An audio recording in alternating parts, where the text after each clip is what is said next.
Well, good evening, everyone, and welcome to Portsmouth Coffee Talks Evening Edition show.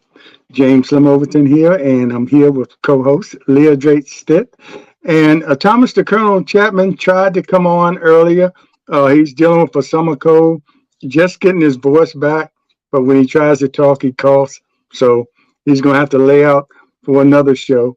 But we wish him well and a speedy recovery. He's doing a lot better than he was in the beginning. But anyway, we have a special show and a special guest here with us tonight. And Leah, if you will, introduce our I, special guest. I am delighted to introduce our special guest on tonight, and none other than Miss Trisha Conley. Miss Trisha Urquhart Conley. Trisha has been my loctician for a number of years. And recently, while Trisha was doing my hair, she told me, I know she made her journey to Africa a couple of times. But then recently she told me that she was moving to Africa and she was preparing her way to move to Africa to live. And it's amazing that Trisha would choose this time because in 2019, 1,500 African Americans moved to Ghana. There was a campaign that the government put out dubbed the Year of Return, which became a catalyst for many descendants of African Americans from the diaspora to embark on a spiritual journey back home. At the time, it also marked 400 years since the arrival of the first enslaved Africans in Jamestown. The year return was also to celebrate the resilience of the victims of the transatlantic slave trade who were forcefully displaced throughout the world, ending up in North America, South America, the Caribbean, Europe, and Asia. You know, I went to the fort in Ghana, and the fort in Ghana said the door of no return. Well, it's my understanding through which it was a door through which hundreds of thousands of Africans passed, never to return to their homeland. And it's the final point of call for visitors when they tour the Cape Coast Castle. I understand now that at that door of no return, there's a new sign up. You can exit through that door, but you can come back, you can re enter through the door, and the inscription reads, the door of return. So, in Mm. essence, what they're saying is that African Americans are welcomed back home in Africa. And I'm so happy to have Trish with us today to talk about her journey, the things that she had to do in order to prepare for this journey back home to her spiritual grounds, to our holy land.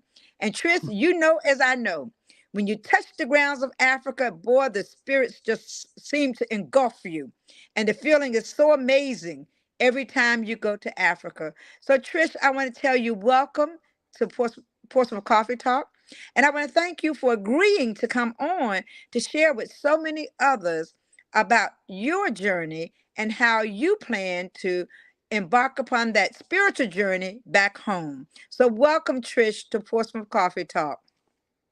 Thank you very much for having me. I would like to first say that I was in Ghana when the announcement was made, or when I first heard of the welcome back to Ghana, and I missed it. We were on our way out, my traveling young man partner and I, we were on our way out, but we went to the embassy or to immigration, and we found out that there was an open invitation, but we were too late to take advantage of it. And since then, I have found that those people who were able to take advantage of it in 2019, some of them were given free land.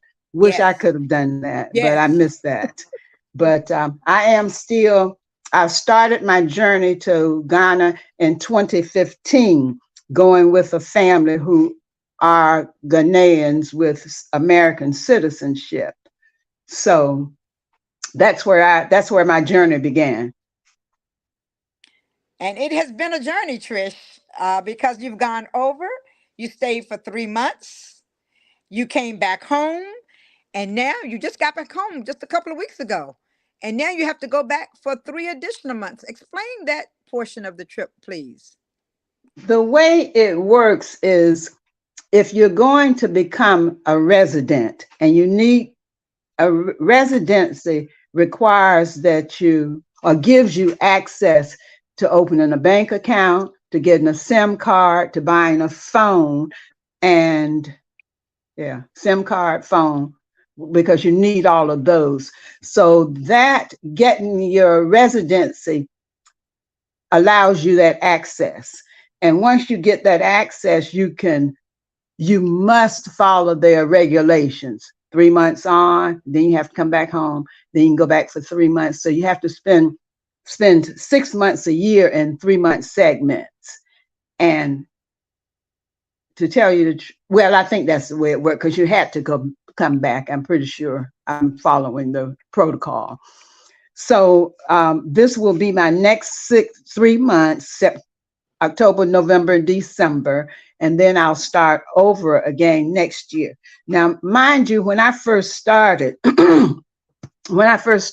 this idea, I was watching YouTubes and I saw where the price to do it was only $100, but you had to do it yourself. You go there and you wait for them to call you back to the office to validate things.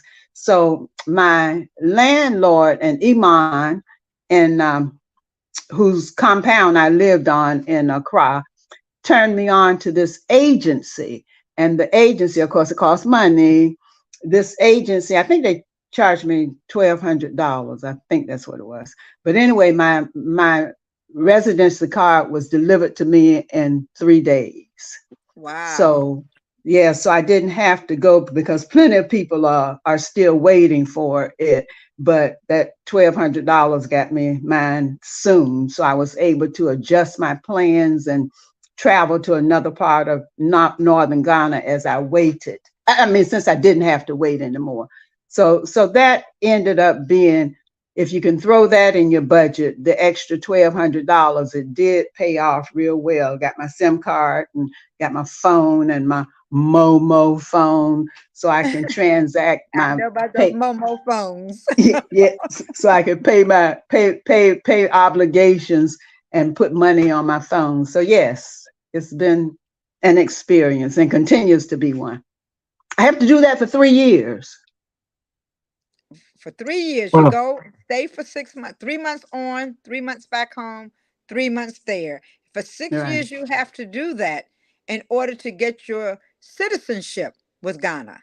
Citizenship will be another 2 years. That takes 5 years. Okay. So now, something I need to clarify for myself is that whether or not those 3 years add up to the additional 2 for 5 years. I think that's the way it works. And your living arrangements, Trisha, you've secured a lovely home there in Ghana, and now you're not going to live in Accra. You're going to go to Prom. So you've established a lovely little home in Prom where you will be staying for the next 3 months. So right now you're renting your living quarters. Yes. And what about the costs, Trish? Looking for apartments. The apartment that I had the first 3 months was really reasonable. And Iman Razak rented his my tour guide and interpreter called it, and what you call that? Called it, and I can't call the name right now. New York apartments way up at the top. What you call those? Skyscraper. Your skyscraper. Yeah. So anyway, it was a nice apartment, and I was on the family compound. Now, in terms of the cost, he I was able to get a real good deal with him, a real good deal. And I don't know that he's gonna ever think about doing that. Secretly, hope he's not listening, but secretly I think he used that money to upgrade his place so that he could go further with it. But anyhow, this time I'm going to be in prom prom. Prom prom is an ancestral uh, location. It was where the name originates from driving or the slaves through there in chains. And they said the sound that was made was prom, prom, prom, prom, prom. So they named the place Prom Prom. And it's about 40 minutes outside of Accra. Mm-hmm. My a friend that I met through this prominent YouTuber named Walter Maya, he introduced me to a lady who is a diasporan, and she introduced me to the person who's renting me the property this year. And so I have a 3-bedroom beachfront home and with a caretaker and a couple of out houses on that compound. I'm next to a restaurant, she told me, and I'm close to walking distance to the friend that I have over there named Vera. Vera is from DC originally, and she says she's lived in most of the major cities, Houston and New York, and I think Los Angeles.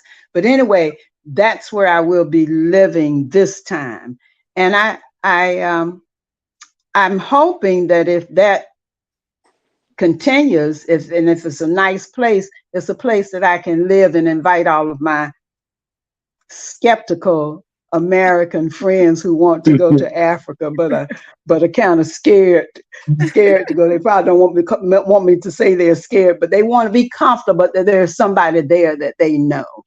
So I'm looking forward to it. The price that I have to pay, of course, I tried to talk her down. She told me not now, but my rent is $600 per month. So what's that? $1,800 for 3 months. So that's what it's costing me. And it probably, when I looked in Accra, the reason why I really chose that location is because looking in Accra, where the young man that was my tour guide last time, he found a place for me, but they wanted, at first they started off at 7,700 seaters. That amounts, I use 10 as the exchange rate because it's easier for me to calculate in my head, even though some days the rate might be 11, sometimes it might be 12 or whatever, or it might go down. But 10 into 7,700 seaters is $770. So I thought that was kind of too expensive for the 1-bedroom furnished, and I have to look for someplace furnished. 1-bedroom furnished apartment. And so the man went down and down. He got down to 5,000, but then by the time he got down to 5,000 seaters, I had made contact with the lady who has the beach home, and I figured my best bargain was the beach home. Maybe I can talk Leah and James Overton into coming over and visiting while I'm there. Well, Trish, you know I'm ready any day to come to Ghana. I am always ready to visit the motherland. There's no better feeling that you have than you have when you step onto the soil of the motherland. Oh And yeah. it feels like the spirits just kind of engulf you when you step off that plane onto the soil, and you just feel so at peace. You feel safe. You feel comfortable when you arrive there. So I'm Well, willing. I'm ready. I'm ready to visit. and Yeah, James. I need that kind of feeling. But, and I was saying, I haven't been there before, but if I go, I'm glad you said you're going to be so accommodating, because what better way to go to another country and know someone that's That's already right. there. So that's going to be great. And let me mention Well, this. I was looking at your bio, and you went to Fayetteville State, and you were at Virginia State working on your master's of education, and during that time you were there. I was at Virginia Union, so I spent a lot of time coming to the campus of Virginia State. So we might mm, have passed each other, on campus. So you never know. right, right. I just had to mention that. But let me ask you this: did you didn't grow up here? Did you? Did you grow up here in Virginia or? I'm from Franklin in Okay. Southampton County, the home of Nat Turner. Oh, okay. Wow. Wow. Okay. And the reason I was asking you that, because, like all of us during the time we were coming up, we didn't learn in school, at least a lot about, we saw where the continent was. And most of our education way back then growing up was Tarzan and all those kind of movies we saw, and gave us a distorted view of what Africa was really like. So when did you start really learning about what Africa was really about? And did that start your quest to saying one day I might want to move there? Well, I kind of like being black, you know. Well, So during the yeah. 70s, So they made sure we recognized that we were black. That's when the awareness came, during those right, 70s. Yes. right. And so I don't know. I think it's just been a part of my spirit.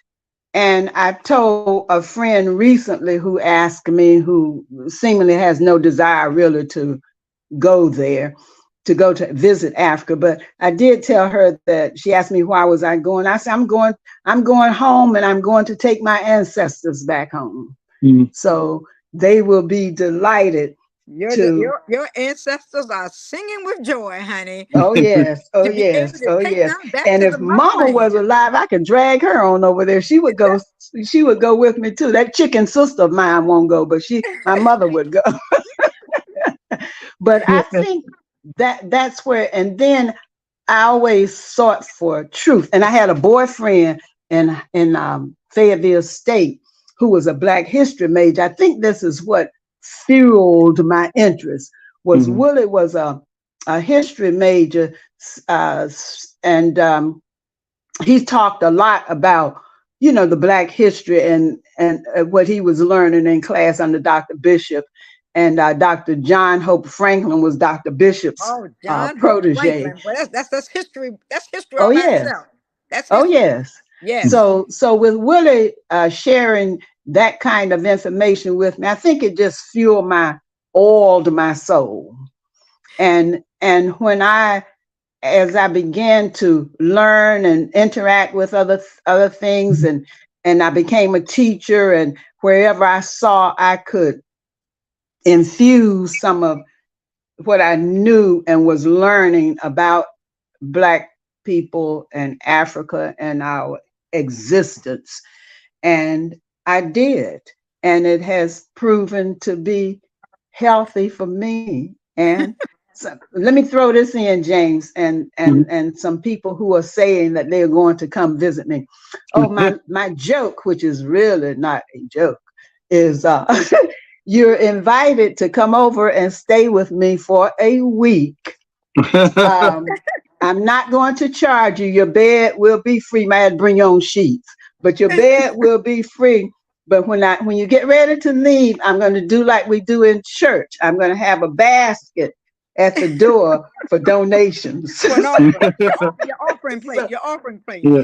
yeah, the So offering so plate is going to be at the door when you get ready to leave. Okay, now drop something in the plate. yeah. So I So better so you, bring a little extra, bring a little extra money for my exit. yeah, But anyway, yes. and I mentioned Union. When I was at Union, there was a lot of Africans there studying at the time, and even there was a fellow there that ended up being the student council president, and he came from royalty, from one of those tribes, Yeah. Yeah. and Mm-hmm. He was it here was just recently, James. amazing. Huh? He was here recently. Who? And would you believe could you believe that he was at the restaurant on um well, go ahead. I'll let you tell you. I'll go ahead. You're just making me excited. But anyway, go ahead. No, okay. No, I was talking about someone that was there when I was there. Yeah, I don't yeah. know if it's the same person, but yeah, you can get in that. But it was just amazing talking to them. And I'm coming right out of portion of high schools where we didn't learn a lot about it, and to sit down there with those guys, and they sitting there with tribal scars on their face and telling me what Travel it marking. meant, because Hmm. I thought they had gotten injured or something, but it was purposely there and it meant something. And to sit down there and talk to them, I mean, and the pride that went through me. And just like when I heard Leah give her talk about her trips to Africa, not having not gone there, but her descriptions of it, and she's very animated when she talks about it. And I think I'm feeling what she feels because she expresses it so well. So I don't know. I hope I get a chance to come there. I'm not afraid. It's just a matter of opportunity for me, and I will Okay. bring that extra money, that exit money that I'm gonna need to even get out of your house. Might But hold me captive. but just as you, Trish, That's I've true. al- I've always had a love for Africa. Always. I mean, as far back Hmm. as I can remember.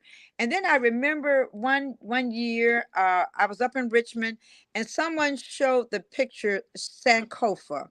And when I saw that picture Sankofa, I said, "Oh, I've got to go to Africa. I really have to go to Africa." And so the next year, it gave me the opportunity to go. And after seeing that movie, and after moving through Cape Coast Castle and Elmino Castle, my God, it just sent chills all over your body to Hmm. think that Hmm. this is where they led those Africans into and held them for so long until the ships arrived in order to take them someplace they've never known before, and then to take Yes. them through that door of no return where you don't see anything but water. You see no land around you at all. And they could not imagine where they possibly could have been taking them.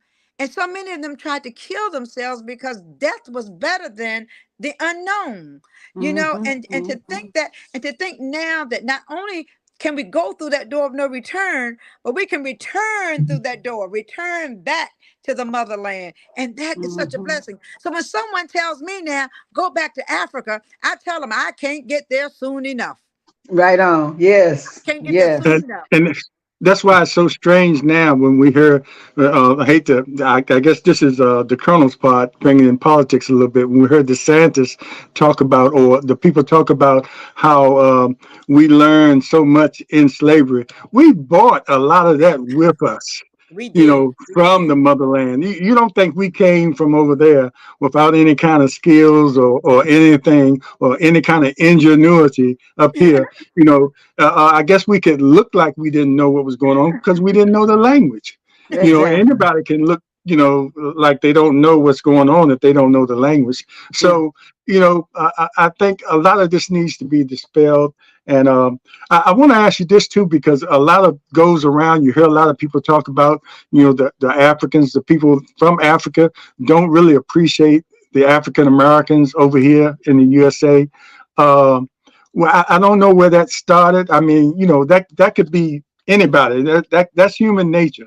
People not appreciating, but people Hmm. making a blanket statement like that, like Africans don't appreciate African Americans or don't like us, claiming that African heritage. I mean, that's not something that you have seen or heard, is it? The, the way I interpret that, because I've met many Africans, but I have come to see that Africans are, well, number one, they live, many of them live and surrounded by a basic life, basic Mm-hmm. living. Mm-hmm. We have gotten so, I'll say, to make it short, credit card oriented. We Mhm. can Mm-hmm. live richer than we really are because we've got Right. credit cards. Beyond our means. Yeah, right. Yes, beyond our means, and it makes them think that we have money. Now, Much, back to yeah. address your issue, Hmm. the they they are very proud and specific people, and because they notice and they're around us and see how we don't know how to do basic stuff where Hmm. they live. I mean, we won't make ourselves do basic stuff, and I mean like walk. Hmm. Hmm. Some young lady, I just remember who it was, but she said her mother came over here from Africa, and she was looking out the window, and she said, "Well, where are the people?" Well, because they don't have a car.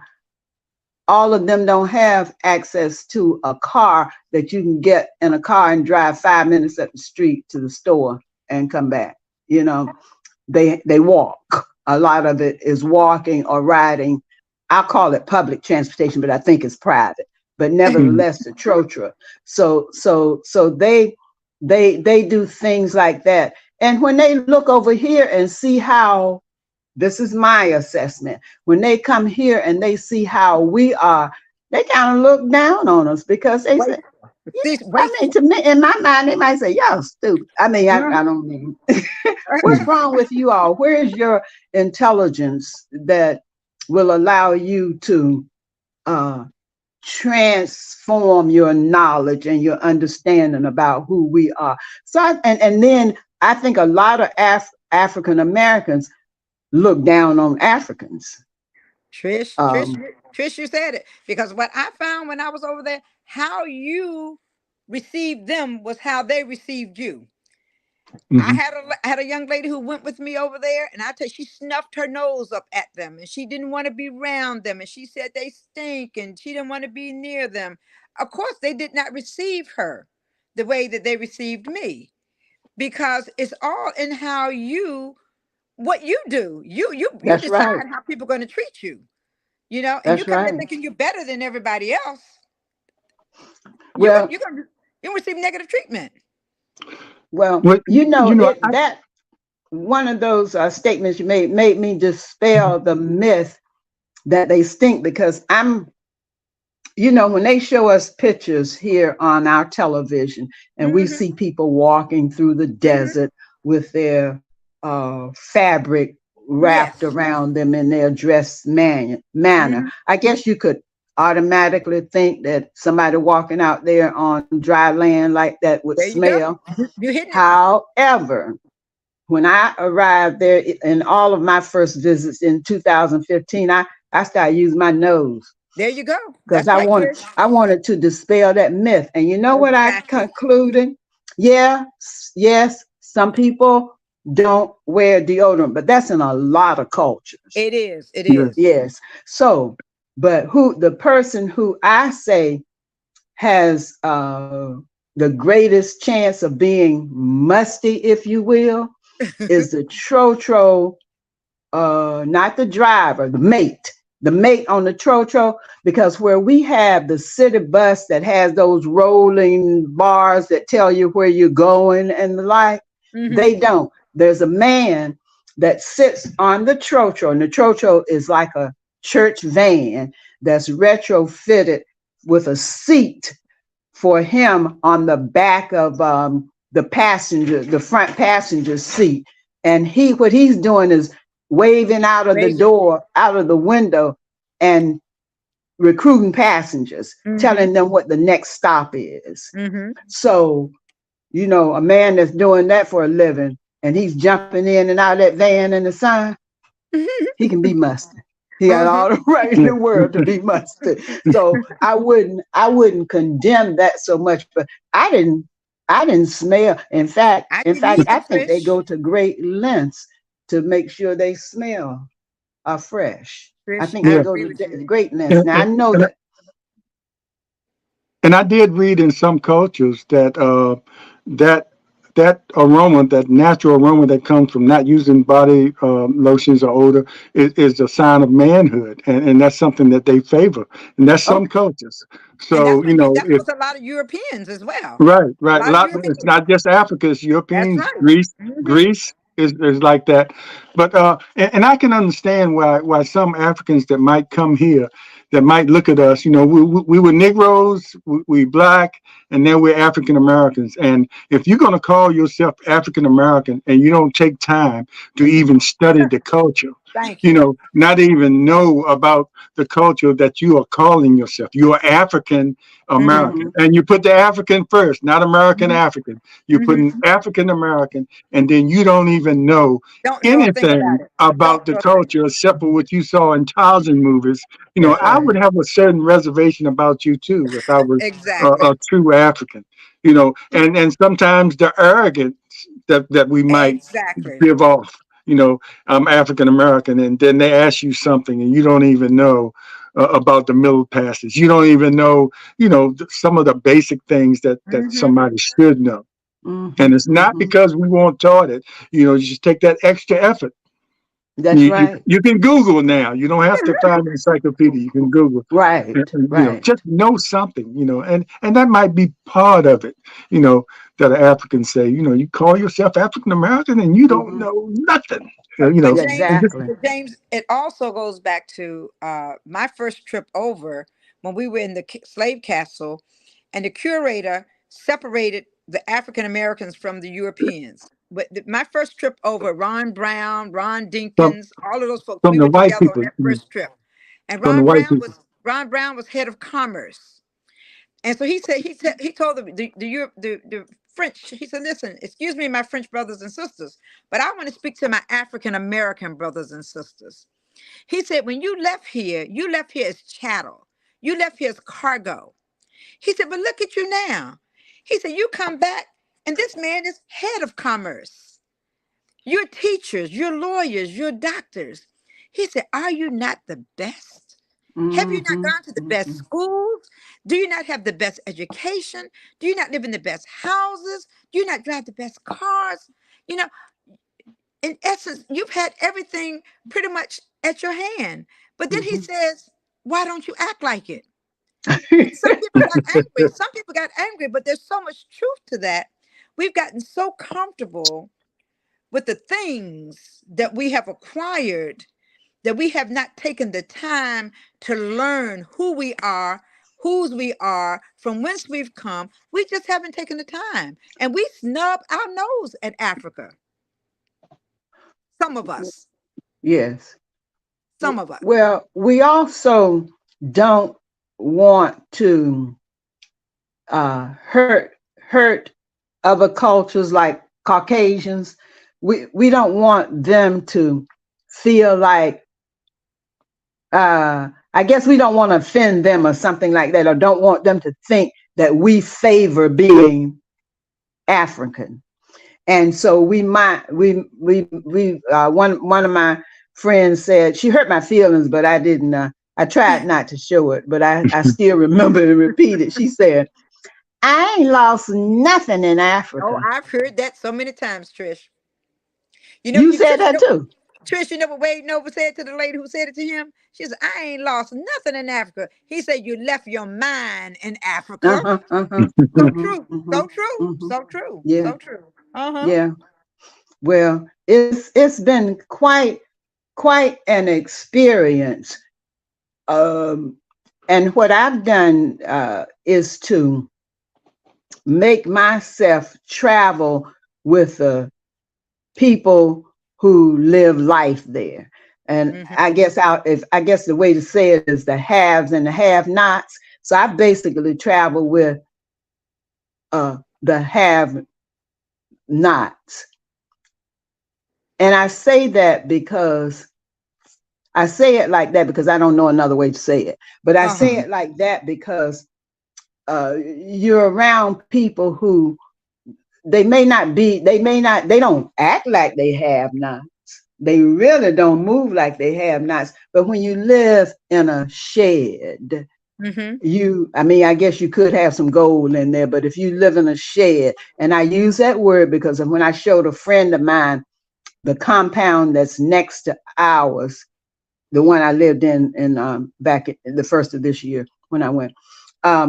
When I came downstairs, I was upstairs, and my apartment was on the second floor. Now the second floor is like being on the third floor here because I was up in the air. So when I came down, I was looking down on the other people in essence. I mean, and they lived in, my girlfriend used the word sheds. So I said, okay, that's a good way to describe it to Americans to let them see, because one lady, there were three on this compound next to me, and one was a young mother with, I think she had 3 or 4 children, and they didn't have any windows in their living abode, and they had a door. And then the place right next to theirs was a man and his wife and 2 sons. They had one window and a door. And then the one across the ground from them he was a young man, and he seemed to be sprucing up his abode he added a porch and painted it nicely. I think he put his name on it and the like. So people progress and try to make themselves, live a more comfortable life. That mother with the 3 children, she walked out to the road, out to one of the road sides, and she sold her, what they call it, porridge. I'm gonna use the word porridge. I can't remember exactly what they call it. But in the morning, you get this bag of porridge, and sometimes they have what they call croissants with them. Croissant is something like a hush puppy, but when they combine the meal and the flour and millet or whatever it is they use it, they grind the products that they put in it, the garlic, the onions. They use a pestle and a mortar. And so it's really infused into it, and you really don't taste it like you do, where's the thing I say, the thingamajig I mentioned, hush puppy. You really don't taste it like it's infused into there. So that's how she makes a living. And the children will walk out with her to take the supplies, the porridge that she makes, and then they package it when you go stand in line to get some. And she had a line because I saw her out there one day and I recognized her, so I stopped and bought some. And one of the ladies who referred me to the place I'm going to live, Vera, she said that the one thing she doesn't like is how close they cook to the ground. Now they cook on the ground. Yes, they do. So you kind of I think even some of the smaller restaurants has outside cooking. Yes. It's going to be some adjustments. It's going to be some adjustments. Oh yeah. I saw a video today about this couple that had moved to Africa, and the husband was saying, he said when he went to school, he was a black boy. When he went in the service, he was a black man. When he goes to his doctor and fills out that form, he's a black man. When he moved in his neighborhood, he was a black man. When he moved to Africa, he was just a man. Just a That's man. right. Amen. That's right. That's Just right. a man. Everybody he walked by was just like he was equal to him, and he was equal to them. So You don't have to. if that's something, and especially when you think about what's going on in the country today, we came through the 70s, the 80s, the 60s, when people were fighting for certain things. And here we are in 2023, still fighting, Same battle. still fighting, Same battle. we got certain rights, but people pushing back on that, Right. So, yeah, certain countries in Africa seem quite inviting, Oh yes. especially if we let that man get back in office again. And Phew. if you look at some of the videos of the expatriates who have moved to Africa, and to see how healthy and sane and lively their children are. You don't see dead eyes in the children over there. You don't see Mm-hmm. dead eyes. The eyes are so lively and full of life, And these are people who left America and moved there with their children, and the children are just so vibrant over there. You just don't. They don't have the oppression that these kids feel when they go into the schools, or they're being put down. Dealing with all of the tragedies in the communities and all of that. The kids don't have to deal with that. And the kids are living and their life is in their eyes. And when things happen, tragedies happen. I was a television junkie over there because I feel like that was my way to get information that I could understand, because I don't speak the language and I'm struggling with trying to. And over the you have to in Ghana, the one of the dominant languages is Tree, Tree. TWI, and you have to my college professor, Spanish language teacher, told me that in order to learn a language, you have to learn the sound system. So I've been trying to learn the sounds and make sure I can pronounce the sounds, because they pronounce every consonant in a word. And we'll say water, and so they ask me, well, what is that? What is So water? then I have to repronounce it and say water. Mm-hmm. And just a little word like that we'll say water. And they don't know what water is. Yeah. And they're pronouncing it correctly. They're using the English better than we are. Mm-hmm. Enunciating and pronouncing. Yes. Exactly. Phonetically, that's correct. And I mentioned this before, Leah, on the show that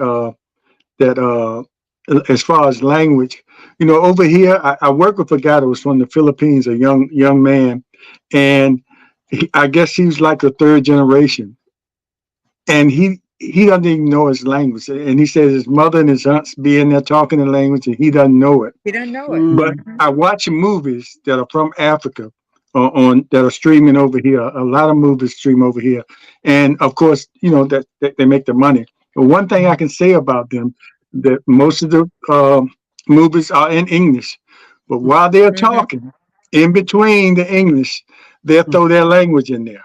Oh yes. Oh, yes. So they will not let their culture or their young people, or even telling us, we are not forgetting. We're speaking English, and we know we have to do that to show the movies over there in America. But just like every other line that they have, it's mostly in English. But through that English or through their dialogue, they'll throw in their own language. And every movie I've seen from Africa, they do the same thing. And they're never giving up on their culture, which is that's the first thing that you give up when you're giving up your culture, is your language. Right. Well, I plan to get to somebody to teach me. I've been watching the YouTubes and stuff, but I'm a go to class and sitting next to the teacher person. I had to be somewhere close so I can understand what's going on. But so I'm planning to try to learn the language. However, many of English is the dominant language in Ghana. So lots of people speak English. I guess that's one of the reasons why I'm not so fearful, because somebody in the crowd somewhere can speak some English. And so I just have to kind of rely on that. And then I'm learning what I'm really learning to do. Most of the world speaks English. It's us that don't learn other languages. Exactly. And then gonna accuse other people of coming to America and you can't even speak the language. Well, when we go to their country, you can't speak their language. They do a lot better than we do when we go over there. Most of them speak 2 to 3 languages. Exactly. If not more than that. That's for sure. Yes. Let me throw this in. This has nothing to do with what we're talking about. But you remember Richard Pryor? How he was a great user of the N-word, in all of Right, his right. stand-ups. And you heard the story where he was talking about when he went to Africa. He got off the plane. He said, "I didn't see no N words out There here." you go. And after That's that trip to Africa, he never used that word again in his mm-hmm, stand-up. mm-hmm, mm-hmm. And Um, that trip, that's how it affected him because he was a big user of that word. But that right. trip to Africa changed his Uh-huh. whole. He used a lot of other words when he came back, but he never used the That N wasn't word one of again. them. That the wasn't one of them.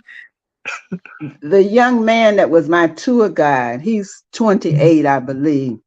Now he likes to use it a lot because he thinks it's popular because of the videos and stuff that he rap, Mhm. the music videos and things that he. But I did have to, after I itched for a while, when every time he used it, I did finally tell him that the more alert people are getting away from that.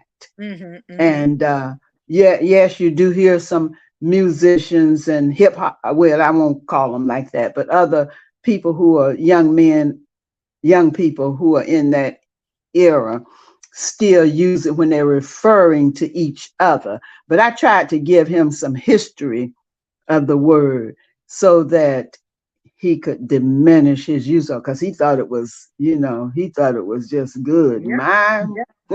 Yeah, I'm my, glad you did yeah. that because if he ever comes over here, Well, it might come and he, from different people, yes, yes. and he won't Um, know that it's not a term of endearment if it comes from, especially comes from somebody else with non-melanated people. exactly, exactly. Mm. Well, I kind of am at least proud that I'm able to take this tour, take this journey, and I just when I go and come back, I have to come back here and make a little extra money, make some extra money, so I can afford to go back because that 6 months a year and 3 months slaughter, hurry up and break you. But but anyway, it's been, and you can live there without it being so costly. Mm-hmm. Now, if the exchange rate is 10 to 1, for every one of their cedars you get 10. Of every one of our dollars you get 10 of their cedars. So when they exchange your money, you end up with a stack of it. Uh-huh. But Mm-hmm. believe me, they take it back from you Just as quickly as you a get it. millimeter, centimeter. No, centimeter is small. A millimeter at a time. How much is that? 250 cedars. How much is that? 150 cedars. So they hurry up and get their money back from you. But you can. I make myself comfortable with understanding the cost of things. For instance, I bought a cabbage, cabbage.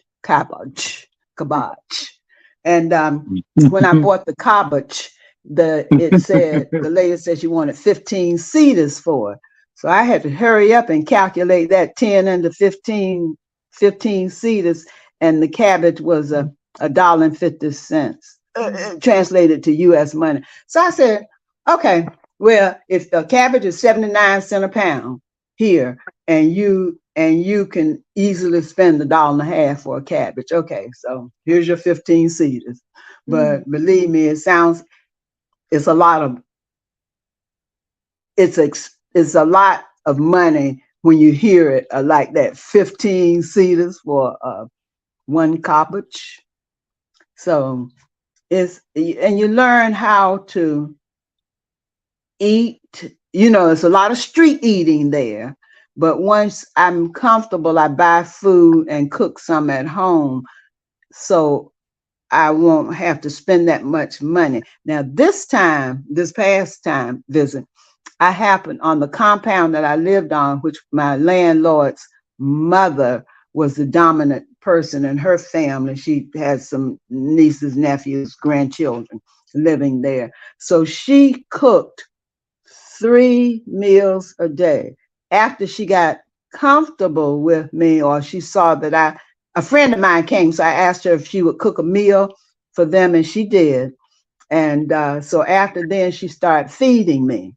and I didn't have to buy any food or cook. And I gave her money, I gave her something because, she had to buy the food. So, but she fed me. I ate 3 meals a day, and I had more food than I could eat because, they eat in large portions, a lot of rice, the fufu. The fufu is like bread, like your mother's like your mother's roll mix when she puts it into a ball, and then she takes it off and makes the rolls out of it. Well, that's what fufu looks like, but it's made out of a plant, and you eat that with a seasoned soup or stew that you serve around, and you eat these right here with your hands, like Indian. with your fingers. And they when you first get started, they give you a bowl and wash your hands. I almost forget that every time to do that, but by the time I get ready to do this, I think about it. But you eat and eat with your fingers, and they do have forks and culture and the like. But when you're around them, it's easy to go ahead and eat like they eat, and the food is good now. They don't do too much with salt nor sugar, That's and probably why they live longer. oh yes, and they make healthy things. I have something called Subalu, and it's a drink. And one lady who runs what they call a local, is like a bar that serves food. She made some for me, and it was medicine. The way her recipe was, it was medicine. It was not just a refreshing drink, it was medicine. So I made sure I drank that all the time that I'm there. And you get a lot of information on television about natural herbs and things that you should eat that will keep you healthy. Yeah.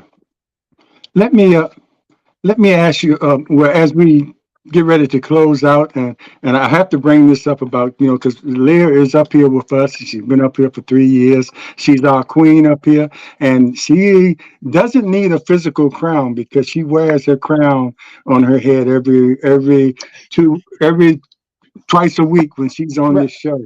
And she's telling me you're the one that is responsible for that beautiful crown of hair that she has up there. And I just want to ask you about that, that natural look, and, with people finding all kinds of reasons to restrict us. Now it's an issue about certain ways we wear our hair that if it's down here for the guys, if it's down here, they want to keep you out of school. Like the brother in Texas, is it Texas?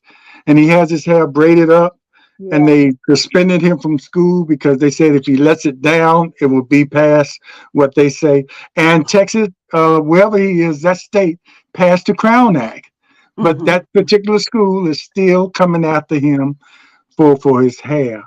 And I just wanted to get your feelings on that, but because I see, the way you wear your hair naturally and what you do for Leah and probably many others. And, a lot of it comes from the styles in Africa. So I just wanted to get your feelings on how you feel about that. People that use that as a reason to keep you from advancing or keep you from even getting a job or going to school. I was motivated in 97 or 98. I thought it was 93, but anyway, either in Heart and Soul, Essence, or Ebony, was an article about a young lady who worked at a hotel in Alexandria, I'm going to say. Might have been Arlington, but one of those very close there. And they featured her in the magazine because they were criticizing her for wearing her hair in braids. Now, if she worked at a hotel, she was probably not the person at the front desk.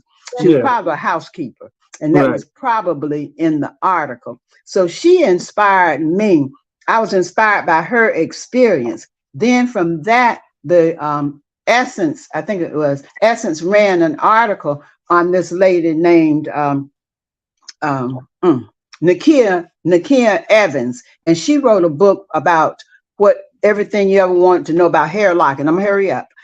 Mhm. And what she did was gave you information about how the hair grows and all of that. It wasn't about style and the like. So from her, I learned a lot about the actual hair, and I use mine as a practice to learn more. Now, what I do now is every time talking about the crown acting like what I do now is every time I see a young man, no matter or a young lady, usually it's the males who wear their hair in any way they want to, I always compliment them and tell them how nice their hair looks, even Mhm. though, some people don't like their hair sticking all over their head. And if I wasn't up here with you, mine would be up there too, like that right there. But Well, I mean, but in the but '70s, huh, they didn't like our afros, so exactly, and they were neat. they were neat. Uh-huh. So when I see a young person with their hair in any way, I love it. I mean, it just looks good to me. Mhm. And I know that their hair is healthy and is presenting them. So I love the concept of natural hair. Yeah, And I generally wear mine any kind of way I want to. yeah, That's all over my head. it's what's really important is what's under that crown, not what's showing on the outside. That's right. Mm. That's right. And I finally think I have some sense. Yeah, I just wanted to get that in, and thank you so much for being a guest. And I hope we want to have you back. Hopefully, we can work out something when you're over there in Africa, uh, that we can bring you on. We might have to get up early or something. I don't know the time difference, but maybe we can work out something where we can 4 hours. 4 hours, okay, that could be worked out. Uh, Maybe we can work out something when you're there that we can Uh-huh. do a show Okay. from Africa. So Okay. okay. I Uh, try to take my pictures that I try to take, I try to document normal living and the way it is so that people won't it won't look like everybody lives in a desperate situation. And besides, and in addition to that, I don't see any zebra, lions, dog. The only thing I see are goats, chickens, and sheep walking yeah. around. Yeah, I don't Well, think I really saw any many cats, but yeah, you see that over here. no, right. But everybody want to know, well, what kind of animals did you see? Or did you go, no, and particular Caucasians, they want to know when you go to Africa, did you go on a safari? I said, no, I went to see the people. I didn't go to see the animals. Yeah, they the ones to go on safaris. I All did right. go on one, though. I had to go on one. We went to Yeah. Kenya. I went to Kenya. Trish, first time I went over, my mother told me, "Don't go out at night, because you know the lions come out at night." That's all my Drew. You're not going to see any lions over there, believe me. Not unless you go to a zoo or something, a Yeah, you safari. have to go deep in the bush to see the lions. They're Yes. not going to be walking down the street. But anyway, thanks again. And Leah, you have any last comments? I'm sure you have something waiting on you. Thank you very much, sweetheart. And What, I'm what, Miss. I'd like to invite everybody to go ahead and get your passport because it's taking a long time to get them these days, they're telling us. So get your passport because then you're going to have to get your visa. And with me, once I've gotten my residency, I found out I don't need to get a visa anymore because I have my residency. So get your visa and get ready to and put you some money in your account. Name your account Africa like I did, and then a white woman at the bank didn't want to say the word. I said, well, how much money do I have? Well, in this account you have that. And when she got to Africa, she didn't want to say the word. So name your account Africa and fuse it up. But Trish, I want to say I'm truly going to miss you over the next 3 months as you're leaving on the 28th, heading back to Africa. I wish you a safe trip, safe journey, and I can't wait until you come back. And thank you for my lovely gift that you bought for me when you came back. Thank you. She always brings me my Sankofa birds. Always bring my You were supposed to bring it and hold it up, no, Aaliyah. I was going home, but I'm not home. I'm down with my friends down at her church because we have an assembly line pulling together items for the Norcom Grand Reunion. So I didn't Okay. go home. So I'm at her church now. I broadcast Okay. her church. But I want to say thank you so much, Trish, and thank you for all that you do and all that I just enjoy so much talking to you and you sharing your journeys and your adventures with me. And prayerfully, God willing, I will get over there to see you once you get over to Africa. I've been to a few countries, quite a few countries in Africa. And I tell you what, Ghana is, I hate to say it, my favorite. I went to Senegal, the Ivory Coast, and Liberia. I love Liberia. I love the people of Liberia. They are my Uh-huh. favorite, Liberia. But I truly, truly love Ghana. I truly love Ghana. Yes. And I look Yes.